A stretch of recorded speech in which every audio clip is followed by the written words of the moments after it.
के मेज़बान रज़ा अब्बास। बात करेंगे मशरिक़ वस्ती की सूरत-ए-हाल के हवाले से। ट्रंप के आने के बाद ट्रंप ने ये क्रेडिट लिया कि उन्होंने गज़ा में सीज़ फायर करवाया है, ये उनका क्रेडिट है। जो बाइडन अपनी जगह जो है वो इस सीज़ फायर का क्रेडिट लेते हुए नजर आए। लेकिन बहरहाल ये खदशात तो मौजूद थे कि ट्रंप के आने के बाद जो सूरत-ए-हाल वाज़ेह होगी कि वह गज़ा से मुताल्लिक़ क्या इरादे अपने रखते हैं, और वो इरादे अब बड़ी हद तक जो है उन्होंने खुद अपनी ज़ुबानी वाज़ेह कर दिए हैं। व्हाइट हाउस में जो मुलाकात होती है इस्राईली वज़ीर-ए-आज़म नेतन्याहू और अमेरिकी सदर डोनाल्ड ट्रंप के माबैन, उसके अंदर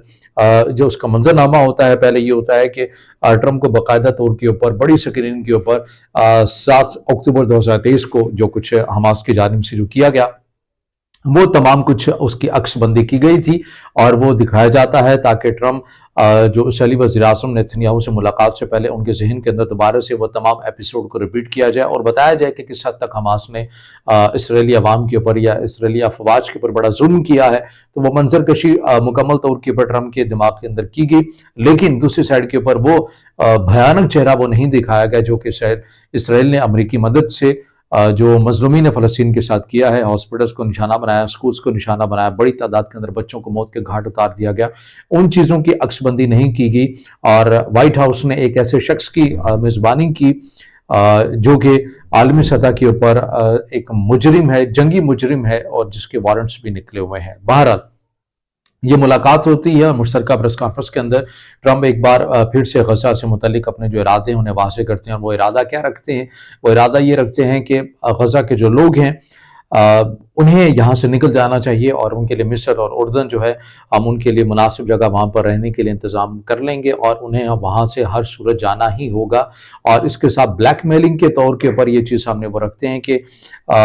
चूँकि सीज़ फायर तो हो चुका है लेकिन मैं कोई लंबी गारंटी नहीं दे सकता कि सीज़ फायर जो है वो ज़्यादा देर तक चल सकेगा। यानी वो ये कहना चाह रहे थे कि जो मेरा जो इरादा है, जो इसराइल का इरादा है ग्रेटर इसराइल से मुतल्लिक,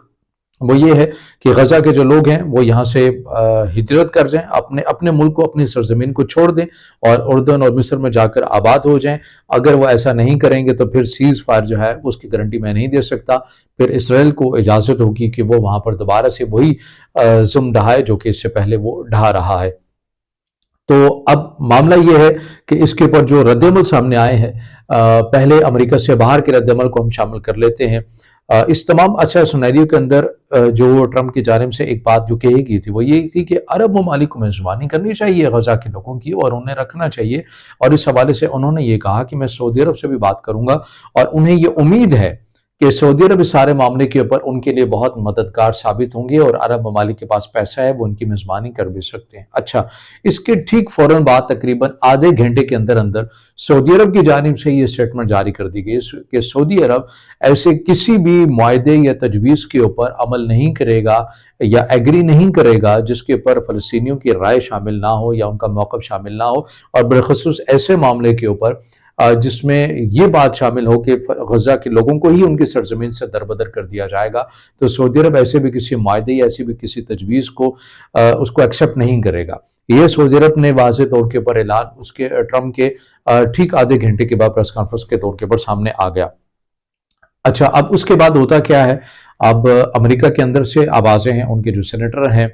क्रिस मर्फी, उनकी जानिब से ये कहा गया कि अगर ट्रंप ऐसा इरादा रखते हैं कि गज़ा के ऊपर कोई तवील मुद्दती कब्जा करना चाहते हैं तो फिर वो ये समझ लें कि वो ये चाह रही हैं कि अमरीकी अफवाज की बड़ी तादाद के अंदर हलाकतें वो चाहते हैं, क्योंकि ज़ाहिर है जो गज़ा के लोग हैं अगर उन्होंने इतने मज़ालिम गुज़र जाने के बावजूद भी अपनी सरजमीन को खाली नहीं किया, हमास ने सरेंडर नहीं किया, हमास का खात्मा नहीं हुआ, तो फिर ज़ाहिर है फिर एक जंग होगी और जंग की सूरत के अंदर फिर नुकसान तो सभी का होता है। तो ये वो मामला अंदर से अमेरिकी सेनेटर्स की जानिब से भी आवाज़ें आने लग गई हैं। और इसी तरह जो बाइडन इंतज़ामिया के दौर के अंदर उन्हीं के एक हमायती थे, एक अहम रुकन जिन्होंने इसराइल की हमायत के ऊपर उनसे ट्रंप इंतज़ामिया से जो बाइडन इंतज़ामिया से अलहदगी इख्तियार कर ली थी, उन्होंने भी ट्रंप के इस इक़दाम के ऊपर तनक़ीद का इजहार किया है और ख़ुद हमास की जानिब से भी कहा गया है कि ट्रंप का ये जो बयान सामने आया ये अहमक़ाना है और ये गैर माक़ूल बयान है, और अगर ऐसा कोई इरादा हुआ ट्रंप की जानिब से तो वो भी हमें आजमा कर देख सकते हैं। तो एक बार फिर से लग रहा है कि मशरिक़ वस्ती में जो जंग के बादल हैं वो मंडलाते हुए हमें नज़र आ रहे हैं। एक ये उम्मीद तो कहीं ना कहीं पैदा हुई थी कि सीज़ फायर हो गया है, आपके मामलात کوئی لانگ ٹرم ہمیں سنبھلتے ہوئے نظر آئیں گے، لیکن ٹرمپ کے اس بیان کے بعد مزید صورتحال مشرق وسطیٰ کے اندر ہمیں جو جنگ کے بادل ہیں وہ منڈلاتے ہوئے نظر آ رہے ہیں۔ اب بالخصوص عرب ممالک کا کیا کردار ہو سکتا ہے، کیونکہ اردن کے جو بادشاہ ہیں ان سے بھی ملاقات وائٹ ہاؤس میں ٹرمپ کے ساتھ طے ہے۔ اب یہ تمام سنہری وقت کے ساتھ آنے والے مزید واضح ہوگی۔ بالخصوص سعودی عرب نے اپنی پوزیشن کو واضح کر دیا ہے، حماس کی جانب سے بھی رد عمل سامنے آ گیا ہے۔ اب مسلم ممالک جو مسلم دنیا ہے ان میں عرب ممالک ہی ہیں جن کا موقف اب ایک اہمیت بھی رکھتا ہے۔ ایران تو ظاہر ہے وہ